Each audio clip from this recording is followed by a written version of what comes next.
A bright future in the United States Navy. In the age of speed, we need ships that go fast, no matter what the weather, no matter how high the seas. These ships of the future will have small crews, highly skilled in several areas. Their platform must be stable and reliable, versatile and easy to maneuver. This hydrofoil is operating in heavy seas, yet she maintains a constant level. A destroyer, fighting the same conditions, slams and labors. Her speed is slowed by the rough water. Conventional ships, like a destroyer, are hampered by the added resistance from waves in heavy seas. But hydrofoils are ships with wings. Their foils create lift, and once they are foil-borne, they experience little drag from their relatively small foil systems. The idea of hydrofoils is not new. In 1918, the HD4 was tested in Canada by her designers, Alexander Graham Bell and Casey Baldwin. And even earlier, in 1898, Enrico Fornanini had demonstrated a hydrofoil which could make 40 knots.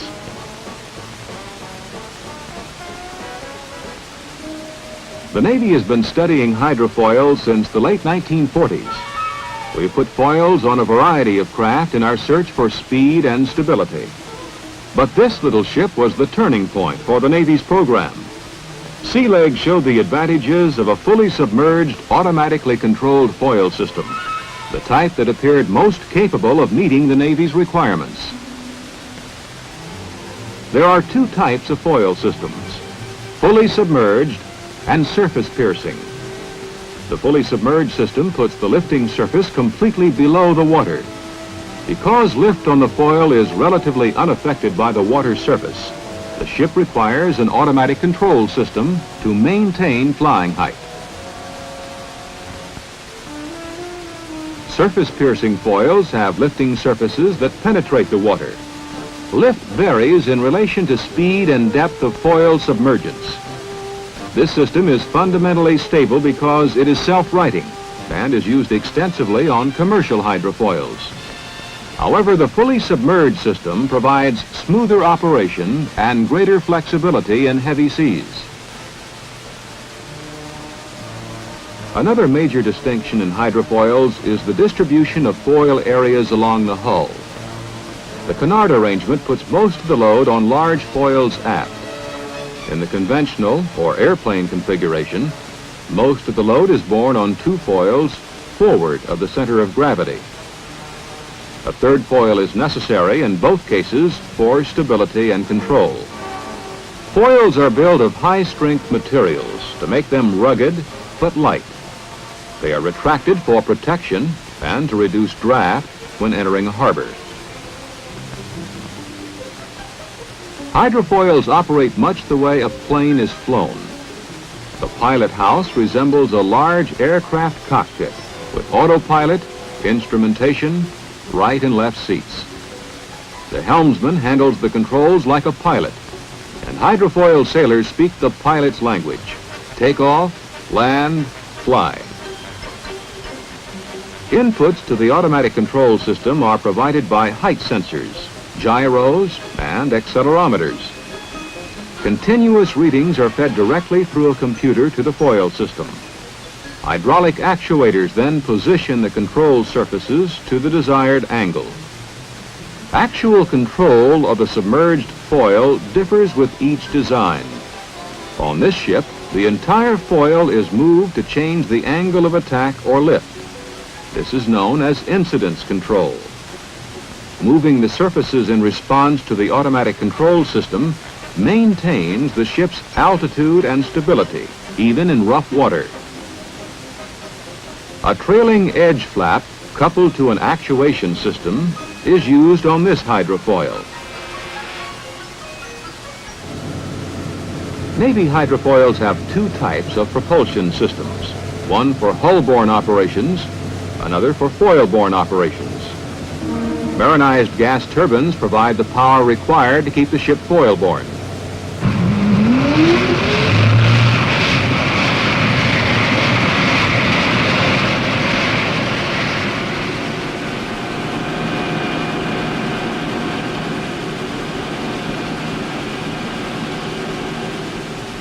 Two types of thrust producers also are used, water jets and propellers. The water jet consists of an inlet water duct, a pump, and jet nozzle. Seawater enters through ducting into the pump and jets out of nozzles onto the stern. Heavily loaded gears and long transmission systems are eliminated, and the number of moving parts is substantially reduced. However, water jets require more power than propellers and are efficient only up to about 40 knots. For higher speeds, specially designed propellers are used. Each thrust producer system has its advantages and disadvantages, and the choice requires careful analysis. Hydrofoils are expected to operate in the open ocean, where they may be subjected to severe storms. While foils may lift a ship above the waves, she is apt to be hull-borne much of the time. The strength of her hull and its sea-keeping qualities, therefore, are of paramount importance. Hulls currently are built of aluminum alloys, which come closest to satisfying requirements of weight, cost, weldability, and resistance to seawater corrosion. Good structural design is imperative when a hydrofoil impacts with waves bigger than her flying height. She also must survive crash landings, in addition to the routine landings she experiences every day.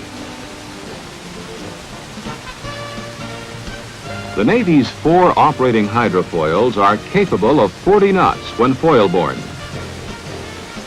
High Point was delivered to the Navy in 1963 by the Boeing Company.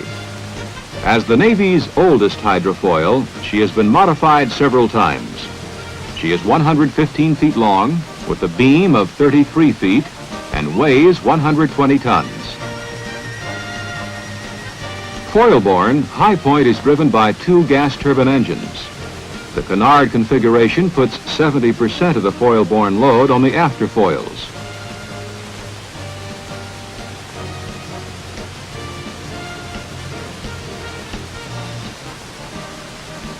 Tucumcari was designed and built by the Boeing Company and delivered in 1968. She is 71 feet long, has a 19-foot beam, and a canard configuration. A water jet system driven by a gas turbine engine provides foil-borne propulsion. 120 tons of water a minute, twice her weight, are pumped through this system. Another water jet driven by a diesel gives her hull-borne power. As a result, she has no propellers. During a recent deployment to Europe, Tucumcari displayed hydrofoil capabilities to other NATO nations. She operated with unconventional ships, such as air cushion vehicles, and participated in several fleet exercises.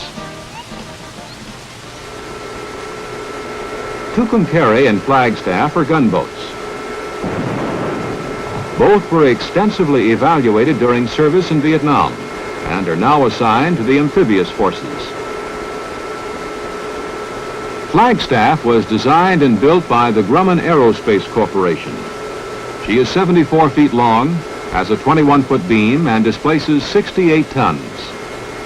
She has a conventional foil configuration utilizing solid cast aluminum foils.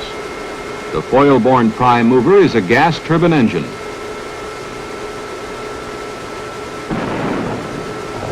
When hull-borne, she is powered by 2 water jets, each with a diesel engine. Plainview, the Navy's 4th hydrofoil, was built to evaluate the potential of large ocean-going hydrofoils. Designed by Grumman, she was built by the Lockheed Shipbuilding Company. At 212 feet long, 40 feet wide, and 320 tons, she is currently the largest hydrofoil in the world. Plainview has the conventional or airplane foil configuration. Thrust comes from 2 4-bladed propellers made of titanium, the highest speed props now in the Navy.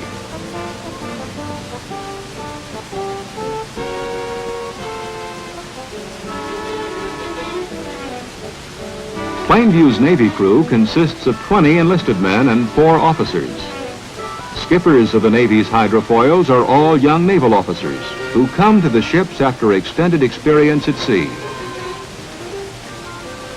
A fully instrumented ship, the Plainview serves several laboratories and research departments. Instrumentation occupies the area aft of the control station. Television recording and monitoring are used to observe strut and foil areas.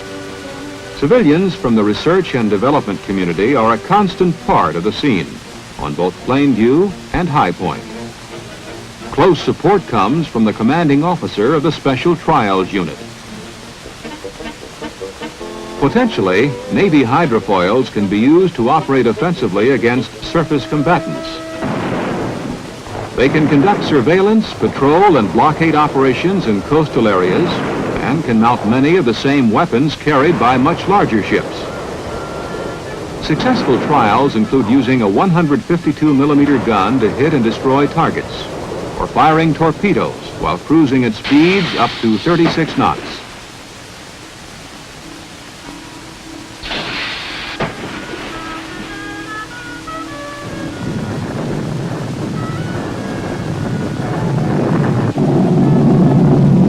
Because they fly above the water, they are less vulnerable to underwater explosions than any other craft. The ability to tow a submerged body could be used for underwater anti-submarine warfare systems or for mine-sweeping operations to clear a field of its explosive threat. Depth finders on the foils can sound harbors quickly to see if other ships can enter.